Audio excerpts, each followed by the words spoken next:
Hi, Dave Dodrill. This is Chris Mann, and this is an orientation for the Google platform that I have built for your thought leadership platform. So, what I'm going to do to get started is open up my favorite browser, Google Chrome. You can use your uh, favorite browser, but I stick to Google all around. So, I have, in my opinion, have pretty much eaten my lunch, and so that's what I use. But you can use any platform you want here. Um, I created your thought leadership platform completely on Google and the Google Docs platform. And when I open up a browser, I have created a folder called Dave Dodrill, and this is what I see. Your platform is basically built on three main elements of the Google platform: Google Drive, Blogger, and Google Docs. In this case, it's a Google sheet. It's a workbook, much like Excel, with multiple tabs in there. So we'll start with the Google Drive. Um, I'm not sure I have saved this to you yet, but I can do that right now. And maybe I have. Yep, you're already in. So you should have an invitation in your email already. It's getting a little bit goofy right now. So this is an online platform where we are going to dump photos and videos and whatever else needs to be part of our collaboration process. And this place where we're going to write. That's what this folder is all about. I'll show you that shortly here. And so I think you understand this. It's similar to Dropbox, similar to Microsoft's OneDrive. It's an online storage platform. Okay. Um, moving on to let's go to your Google Sheets right now, because this really is the home of where we're going to do business. And this is the Pump Jack David Dodrill Home, and the tabs populate down here. You'll see why. This is the main tab. This is the Project Management tab, and I'm going to go over this column by column here. But um, these are the various projects that we're going to be collaborating on, and this is the status. So if this particular project is in progress, if I want to upgrade this or modify this, I can, let's say, for example, that it is now completed. I'll change that, and you'll notice that the color changes. So this is all color coded according to status. Now, when it's completed, I also want to say done. I'm going to put X in this box, and of course, you see now it strikes out everything. And undo, let this remain in progress. So there's your status bar. You'll notice there's a validation. There is a validation. It's slow. There we go. Okay, there's a validation queue here, and if you're not sure which one of these status choices really applies to your project, then you can go over to the Source tab. The source tab is in the bottom right. In this particular example, it's kind of hidden down here. It's this guy down here. If you're not acquainted with how data validation works in Excel sheets, and in this case Google Sheets, then you probably don't want to tinker with this. If you are acquainted with it, then have at it. This is welcome you to go ahead and modify this how you want to, but this is a data validation process, and it's a great workflow saver. We'll go back into the project manager. So all this is, these choices are made possible by data validation. The same thing over here. On whose desk is this? Chris, David, or just click it up there, and now it's on nobody's desk. So this is the project number. This is the project name.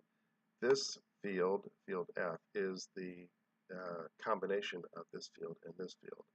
And the reason that is helpful is because when we want to, if there are times where we need to talk about this or otherwise create a folder out of it, Then we can create a link, and this will link to the blog, or a link to the folder, or a link to whatever we need, and that can be very helpful. You have start date, finish date, due date, and notes. Notes are typically when I really just want to just very brief notes here and give us a start date, update, and that kind of thing, but really it's kind of a limited form here. Now, along that line, there's an option to do comments here. So if you have something you really don't want to create, it's just you have a smaller conversation, you really don't want to start a blog post for it, then you can go to Insert, click Comment, and start your comment. Comment here, and we can have a conversation here, because then you can click here and hit reply to that comment. Reply to that comment, whatever. So we can do that way. Different tools work for different situations, and I'm open to all of them. And so that is the project manager. This is the prospect manager, next tab. This is a prospect manager in which for my part, I'm going to keep most of the contacts I have in a different, more sophisticated database called ACT. It's in a different program that I use. But sometimes there'll be we need to have a conversation kind of online here about what prospects there are. So, for example, in this particular example, you have discovered that there's a convention taking place in Florida. It's the Florida Tourism Convention. There's a contact you'd like me to connect with, and this is the status of that. I left a message, emailed him, or whatever, and then this is the website you gave me, and the prospect's name, address, city, state, etc., phone, email. Sometime you're not going to have all this contact information. You might just have an email, you might just have a phone. That's fine. Whatever you have, fill it in. And then here's some notes.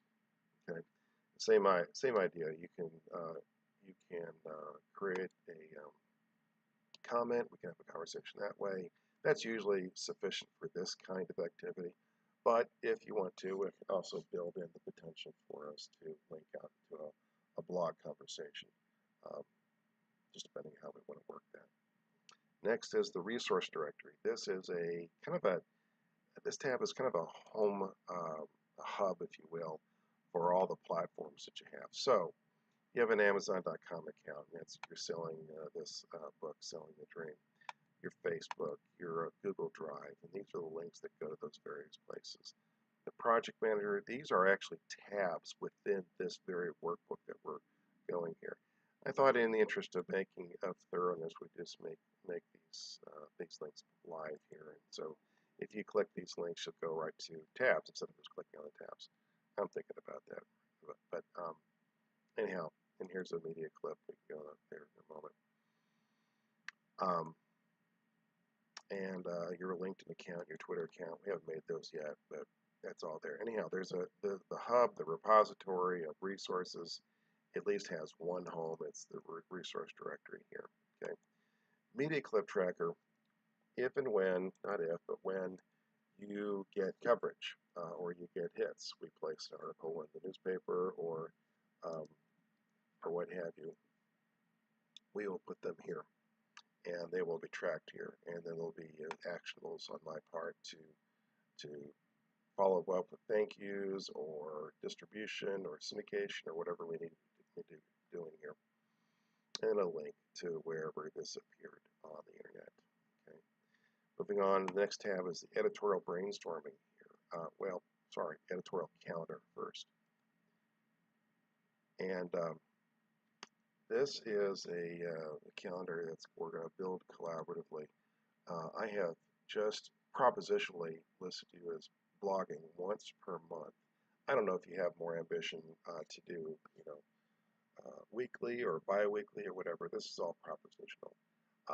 I do favor a crawl, walk, run posture, but you're in the driver's seat. You can determine how we want to do this.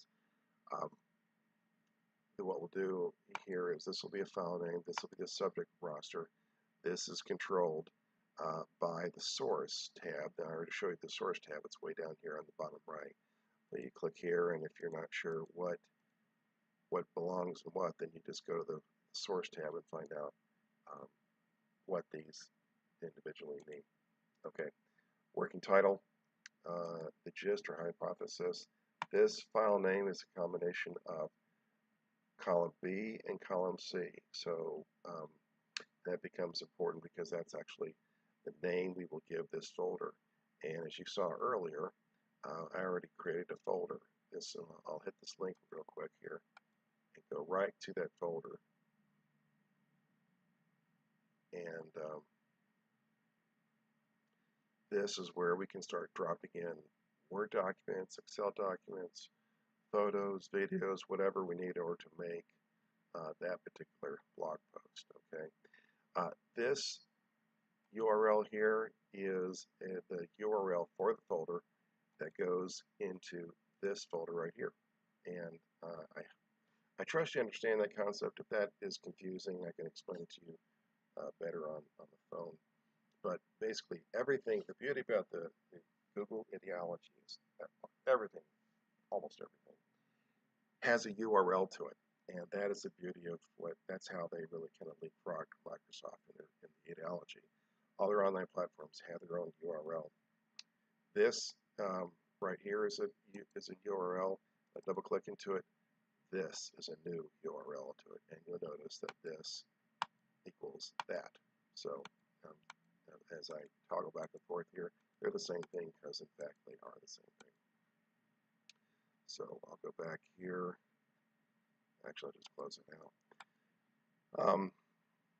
The editorial calendar is a way to just start to cast a vision for what you want to write in a particular editorial year. It helps you remind you about things that are coming up like Christmas and New Year's and Halloween and Reformation Day and whatever. It helps you cast a vision for things that you might want to cover or ways to back into a subject that you might want to cover. Maybe you want to cover something completely unrelated to Reformation Day, but Reformation Day is coming up and you're actually in this particular blog post, you're actually trying to reach the Reformed theology crowd. So you use something that they're paying attention to back into a subject that you want them to pay attention to. That's the beauty about an editorial calendar, is it reminds you of things that are happening in the culture and shows you how to back into them for your particular purposes. Okay, and also just kind of mentally keeps you on track and focused. So there's editorial calendar. Here's the brainstorming area. If you don't like this, they can change this up. There's no problem. It's just me brainstorming the first few stuff of things to consider for your calendar. And then of course here's the source button. We've already talked about that. Okay, next, moving on to your blog production block here. This is for stuff when we need a longer conversation about matters. And you'll notice that there's already two things that I have proposed to you that require a little bit of conversation. You have a typical blog archive, then you have labels. Labels will be very helpful. They'll prove themselves to be pretty helpful in the future. daviddodrill.blogspot.com. Bookmark that. You'll be good. And I think that is it. So if I miss anything, take notes, and I will connect with you next week, maybe Monday, if we can work it in. And I look forward to getting started with you, okay? Thanks, brother. Take care. Bye-bye.